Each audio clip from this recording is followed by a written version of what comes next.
हाँ जी मुइज़, कैसे हैं आप? मैं ठीक, आप सुनाएँ आप कैसे? All good? All good? काफ़ी खबरें जो है ना वो गर्म है हमारी। बिल्कुल। और एक वाक़या मुझे अभी मैसेज आया है सुबह ही। मेरा एक दोस्त है बड़ा अच्छा, वो बेचारा यूरोप से पाकिस्तान आ रहा था और बीच में ये जंग का सिलसिला शुरू हो गया और उसकी जो फ्लाइट थी वो क्योंकि कनेक्टेड थी दुबई से, तो वो अब वहाँ पे जो है ना फँस गए। अब जो है ना उसको हो गए कोई 2-3 दिन हो गए एंड वो बेचारा अब 2-3 दिन से वहीं फँसा हुआ है, ना वो जा सकता है वापस और ना वो पाकिस्तान आ सका। अब ये सिचुएशन मैं अक्सर सोचता था कि जब आप इस तरह के कॉन्फ्लिक्ट में फँस जाते हैं, तो फिर आप किस तरह रिएक्ट करते हैं?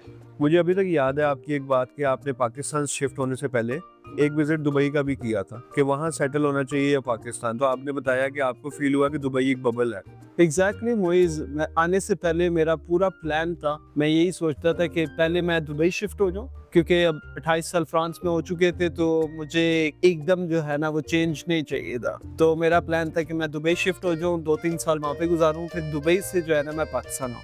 मगर जब मैंने वहाँ पे कुछ महीने गुज़ारे तो मुझे पता चला कि दुबई जो है ना वो एक बबल है और वो स्पेकुलेशन पे बिल्ड है। और जिस दिन वहाँ पे कोई भी इंसिडेंट, कोई भी ऐसा वाक़या हुआ तो दुबई जो है ना वो ख़त्म हो जाएगा। हमने कोविड में भी देखा है, बहुत से फॉरेनर्स, एक्सपैट जो वहाँ पे रहते थे वो वापस अपने मुल्क चले गए। और अब जो कॉन्फ्लिक्ट अभी ईरान के साथ शुरू हुआ है तो हम देख रहे हैं कि एक्सपैट जो है वो जिस दिन फ्लाइट ओपन होंगी उस दिन ये लोग भाग जाएंगे। ये सिर्फ इंतज़ार कर रहे हैं कि फ्लाइट्स, एयरपोर्ट्स ओपन हो। देखा जाए इंफ्रास्ट्रक्चर पूरे मिडल ईस्ट का पाकिस्तान से अच्छा है, लेकिन एक 2 से 4 या 5 धमाकों ने पूरे मिडल ईस्ट को शेक कर दिया। तो इस पे आप क्या कहना चाहेंगे कि देखिए मुइज़, आप दोनों तो आइडियल है, बट जो सबसे ज़रूरी है वो आपकी डिफेंस, आपकी मिलिट्री पावर है। मैं कल एक आर्टिकल पढ़ रहा था डोनाल्ड ट्रंप पे कि वो कह रहा था कि अगर हम इस तरह का लाइफस्टाइल अफोर्ड कर सकते हैं, अगर हम इस तरह की ज़िंदगी अफोर्ड कर सकते हैं, वो इसी वजह से क्योंकि हमने अपनी आर्मी को स्ट्रॉन्ग बनाया।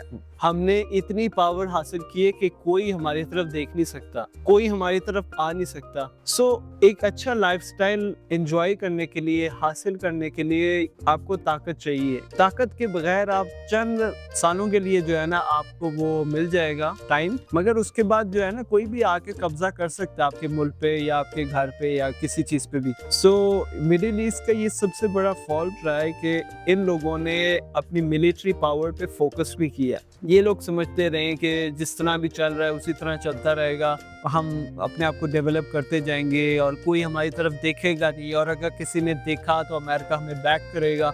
आज किधर है अमेरिका? अमेरिका खुद मसरूफ है अपने उसके ईरान के कॉन्फ्लिक्ट में, क्योंकि वो तो अपनी बेसिस, अपनी इंफ्रास्ट्रक्चर के ऊपर जो है ना उसका पूरा ध्यान है। बुर्ज खलीफा, बुर्ज अल अरब, ये आगे पीछे जितनी भी इमारतें हैं उसको कोई फर्क नहीं पड़ता वो हैं नहीं है, उसको उसके साथ उसका कोई लेन देन नहीं है। हाँ, जो मिलिट्री बेसिस है उनकी वो ज्यादा कीमती है या उनके अपने लोग वो ज्यादा कीमती हैं। जो आपका सवाल था, इकोनॉमी से बेहतर जो है ना वो मिलिट्री पावर है, चाहे वो छोटी है चाहे वो बड़ी है, चाहे आपको भूखा रहना पड़े, मगर इस चीज पे कॉम्प्रोमाइज नहीं करना चाहिए। अभी भी अगर हम देखें तो न्यूज़ में यही है कि ईरान मिडल ईस्ट पे हमला कर रहा है, यूएस से इसराइल जो है वो ईरान पे कर रहा है। लेकिन अगर देखा जाए तो पाकिस्तान भी एक मुस्लिम कंट्री है, तो ये हमारी पावर है, डिफेंस पावर है, जिसकी वजह से अभी तक हम पे कोई हमला नहीं कर रहा, जबकि हमने ही अफगानिस्तान को इस वक्त पकड़ा हुआ है। असल में बहुत से लोग समझते हैं कि हमने ईरान को छोड़ दिया है, हम ईरान के साथ नहीं है, हम ईरान को सपोर्ट नहीं कर रहे, बट बिहाइंड द सीन बहुत सी चीज़ें हो रही होती है जो आम आवाम को, आम इंसान को पता नहीं होती। और आपको बस हिंट्स चाहिए होते हैं। अगर ईरान आपकी तरफ मिसाइल नहीं फेंक रहा, नहीं मार रहा, वो इसी वजह से है क्योंकि आप उसके साथ अलाइन है कि कुछ चीज़ों पे। दूसरी चीज़ है कि वो यूएन में चाइना, रशिया और पाकिस्तान का नाम लेके शुक्रिया अदा कर रहा है, तो उसके पीछे भी एक मैसेज है कि आप कुछ ना कुछ तो कर रहे हैं बिहाइंड द सीन, कोई तो सपोर्ट दे रहे हैं, कोई तो आप उनके साथ अलाइन है ताकि वो आपके तरफ मिसाइल ना फेंके। सो ये एक चीज़ बहुत क्लियर है कि पाकिस्तान ने अपनी हिस्ट्री में जब से बना है, जैसे मर्जी उसके हालात है, उसमें हर वक्त जो है ना मुस्लिम कंट्रीज को सपोर्ट किया। जो मर्जी मीडिया कहता रहे, जो मर्जी जो है ना आर्टिकल लिखते रहे, मैं अक्सर कहता हूँ हुज टॉकिंग, लाइक जो कौन कर रहा है, वो लोग बात कर रहे हैं जो खुद तबाही करते हैं और फिर कहते हैं कि हम तो फ्रीडम के लिए आ रहे हैं। सो ये एक चीज़ समझने वाली है कि पाकिस्तान ने कभी अपनी हिस्ट्री में मुस्लिम कंट्रीज को बिट्रे नहीं किया, हर वक्त जो है ना सपोर्ट किया है।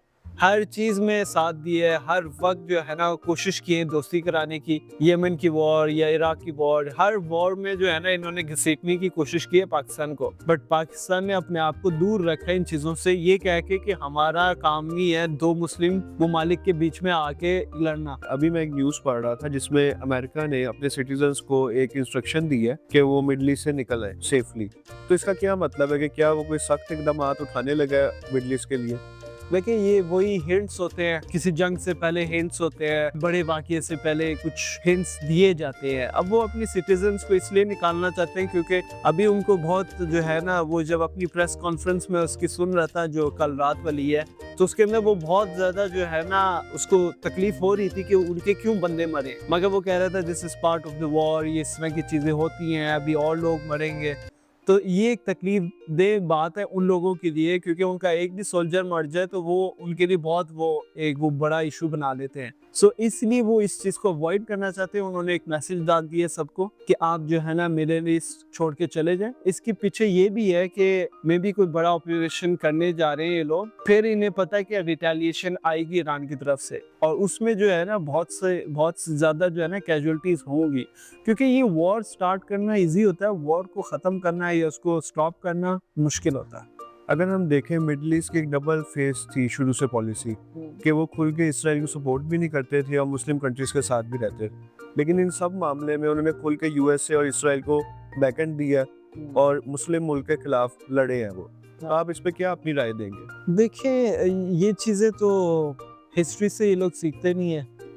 आज जिन लोगों का साथ दे रहे हैं, कल को यही लोग जो है ना इन्हें ख़त्म करेंगे, तो इन्हें हिस्ट्री को पढ़ना चाहिए। बट अगेन अगर हम अपनी प्रोफेसीज निकालें तो उसके अंदर लिखा गया कि ये इलाका पूरा जो है ना ये फिर बुत परस्ती की तरफ जाएगा वापस। सो कुछ चीज़ें सरप्राइजिंग नहीं है, कुछ चीज़ें तो समझ में आ रही हैं, मगर इनको सोचना चाहिए अपने बारे में, उन लोगों के बारे में, क्योंकि ये लोग भी मारे जाएंगे जिस तरह खुमैनी को इन्होंने मार दिया है। उसी तरह जिस दिन इन लोगों ने कोई ऐसा काम किया जो इनके साथ अलाइन नहीं है, वो इनको भी मरवा देंगे। एक सवाल जो मेरे जहन में सबसे ज़्यादा, जैसे पाकिस्तान और सऊदीया का सिक्योरिटी पैक्ट साइन हुआ, तो अब इन सारे सिनेरियो के अंदर पाकिस्तान किस तरह इसको लेके चलेगा? देखिए पाकिस्तान में जो भी सिक्योरिटी पैक्ट के उसके अंदर बहुत ज़्यादा जो है ना क्लॉजेस होंगी, बट जो मेन फोकस है वो मक्का मदीना है। सो जब तक वहाँ पे कोई इंसिडेंट नहीं होता तब तक जो है ना पाकिस्तान इन्वॉल्व नहीं होगा। दूसरी चीज़ है, दो मुस्लिम ममालिक के बीच में पाकिस्तान इन्वॉल्व नहीं होगा, वो एक मुल्क का साथ नहीं देगा। हाँ, वो मक्का मदीने की सिक्योरिटी करेगा, अगर वहाँ पे मिसाइल आते हैं तो वो उसको रोकने की कोशिश करेगा। हो सकता है हमारे पहले ही वहाँ पे हवाई जहाज गए हुए हैं, हमारे पास उधर एयर डिफेंस हमारा लगा हुआ है, ये पॉसिबल है। बट अगेन मेरे ज़हन में ये बात आई थी, बट पाकिस्तान कभी भी साथ नहीं देगा इस वॉर में किसी का भी। इस वक्त देखा जाए तो एक बहुत ज़्यादा जो चीज़ असर कर रही है वो फेक न्यूज़ है। अभी मैं देख रहा था, स्क्रॉलिंग कर रहा था, तो काफ़ी ऐसे पेजेस हैं, ऐसे इन्फ्लुएंसर्स हैं जिनकी एक बहुत वर्थ है, लेकिन वो इस वक्त फेक न्यूज़ स्प्रेड कर रहे हैं। जस्ट लाइक एक मैं देख रहा था कि नेतन्याहू मर गया, एक इस तरह के नॉर्थ कोरिया के सदर ने कहा कि आप हमें, ईरान हमसे मदद मांगे तो हम एक मिसाइल देंगे और इसराइल खत्म हो जाएगा, और हमारे लोग उस पर बहुत ज़्यादा एंगेजिंग है, जिसको सुन के वो अपनी फौज को बुरा भला कह रहे हैं। तो ऐसा क्यों हो रहा है? देखिए तरबियत और अदब और इन चीज़ों की बहुत ज़रूरत होती है। अगर आप तालीम से दूर हैं और अगर आपको पता नहीं है कि बात करने के अंदाज क्या है और रिस्पेक्ट क्या होती है और किससे क्या बात करनी है, और आपको इन सब्जेक्ट के बारे में कोई हावनो नहीं है, तो ऑब्वियसली फिर आप इन चीज़ों पे बिलीव करेंगे कि वहाँ से पोस्ट आ गया है कि नॉर्थ कोरिया सपोर्ट कर रहा है। कोई ऑफिशियल न्यूज़ नहीं है, ऐसी कुछ भी नहीं है। तो ऐसी चीज़ों पे बिलीव करना गलत है। आप अपने घर को अगर गाली दे रहे हैं और अपने मुल्क को जलाने की कोशिश कर रहे हैं, तो ये आपका ही नुकसान है, क्योंकि कल को आपसे ये हिसाब लिया जाएगा। याद रखें ये सारी चीज़ें मॉनिटर है, आपके अकाउंट्स, आपके जो भी सोशल मीडिया हैंडलिंग है, वो सारी जो है ना मॉनिटर होती है। आप जितना मर्जी कमेंट अगर नेगेटिव कर रहे हैं फौज के खिलाफ या मुल्क के खिलाफ, तो ये कल को आपको इसका हिसाब देना पड़ेगा। और अगर आपको कहा जाए कि ठीक है आप खुश नहीं है तो चले जाएं पाकिस्तान से, फिर आप कहाँ जाएंगे? सो इस चीज़ को लेके समझना चाहिए कि अपने मुल्क की खुद अपनी हिफाजत करनी है और अवॉइड करें इन चीज़ों को बिलीव करने। एक सैड इंसिडेंट जो ये सुप्रीम लीडरशिप के इनकाउंटर के बाद हुआ कि पाकिस्तान के अंदर हमारे अपने ही लोगों ने हमारे अपने मुल्क को नुकसान पहुंचाना शुरू कर दिया।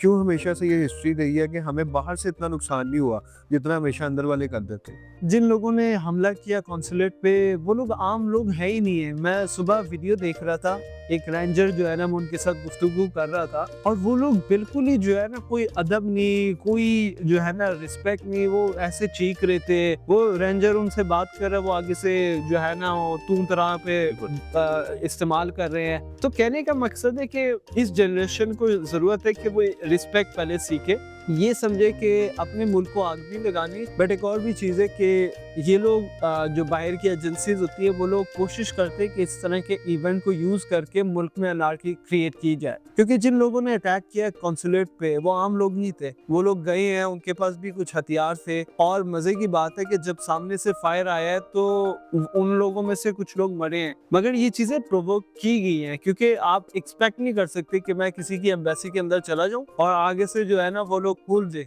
वो लोग फायर करेंगे, वो लोग अपना दिफा करेंगे, वो रिस्क नहीं लेंगे कि आप वहां से इतनी देर आग लगाते जाओ और आप एकदम चले जाओ। नहीं, उन्हें पता है कि अगर आपने डिफेंस ना लिया तो आप ज्यादा नुकसान कर सकते हैं। और ये मुझे सिचुएशन वही याद आ रही थी जैसे ईरान में की जा रही थी जब प्रोटेस्ट हो रहे थे, तो इसी तरह के लोग थे जो आग लगाते थे। मजे की बात है खुमैनी के डेथ पे ईरान में कोई इस तरह का वायलेंस नहीं हुआ। अगर वहां पे नहीं हुआ तो पाकिस्तान में क्यों हो रहा है? अगर ये देखा जाए तो सबसे ज़्यादा हमेशा हमने देखा कि जब भी कोई मुश्किल वक्त आया अवाम हमारी इकट्ठी हुई, लेकिन अगर इस दफ़ा देखा जाए तो काफ़ी अलग लोग नज़र आ रहे हैं जो पॉलिटिक्स की तरफ हुए हुए हैं, कोई पार्टीज की तरफ हुआ है। तो ऐसा क्यों हो रहा है? मोइज देखें, ये सोशल मीडिया का एक पर्सपेक्टिव है जिससे आपको लग रहा है, हकीकत में ऐसा नहीं। हकीकत में अगर आप बाहर निकले तो हर इंसान अपनी ज़िंदगी में मसरूफ़ है, दिल में इख्तलाफात हैं मगर लोगों ने रिश्ते निभा रहे हैं। बहुत से घर हैं जिनमें डिफरेंट पार्टीज़ को वो सपोर्ट करते हैं मगर वो साथ रहते ही हैं, साथ बैठ के खाना खाते हैं, सब कुछ करते हैं। सो कहने का मकसद है ये सोशल मीडिया हमें एक वो देता है, एक इमेज बना के देता है कि मुल्क में बहुत डिवीज़न है। डिवीज़न हो भी तो वो अंदर है और वो जाहिर नहीं होगा, क्योंकि आखिर में जब भी कोई बड़ा क्राइसिस आता है पाकिस्तान में, आपकी जो कौम है वो आपकी फ़ौज के साथ खड़ी होती है। और ये हमने मई में भी देखा है, हमने अफगानिस्तान के साथ भी देखा है, हमने अभी ईरान के मामले में भी देख रहे हैं। सो ये कोई छोटे मोटे इंसिडेंट होते हैं बड़े मुल्कों में, बट इसको हम बुनियाद बना के ये नहीं कह सकते कि पूरे मुल्क में डिवीज़न है। अगर देखें ये ईरान के ऊपर जो हमले हुए और जो इनकाउंटर हुए, ये एक मैसेज है तमाम मुल्कों के लिए कि अगर आप उनके खिलाफ जाओगे तो आप मारे जाओगे। तो हमें इसके ऊपर इकट्ठे रह के और स्ट्रॉन्ग करके अपने आप को ही फेस कर सकते हैं। बिल्कुल मोइज़, एग्जैक्टली। आई थिंक ये आपने बड़ा अच्छा एंड किया है, अच्छा डिफाइन कर दिया है कि यूनिटी में जो है ना पावर है। बिल्कुल।